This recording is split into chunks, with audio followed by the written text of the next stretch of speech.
Hey, have you heard about Toniq Labs launching the Bioniq Bitcoin NFT marketplace? They're saying it's the world's fastest for Bitcoin NFTs. It's like the Usain Bolt of marketplaces. World's fastest, huh? Does it come with a speedometer? And here I am still trying to figure out what an NFT actually is. Is it like those baseball cards I collected as a kid, but just more virtual and expensive? Exactly, but with less chance of finding them in your old shoebox.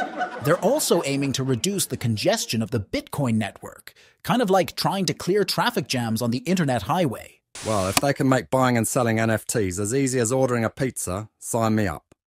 But can they also make it as satisfying? That's the real question. And hey, if you're itching to dive deeper into this world of super speedy Bitcoin NFT marketplaces, make sure to hit that subscribe button, smash the like, and ring that notification bell. We'll keep you updated with all the tech giggles and gaffes you can handle.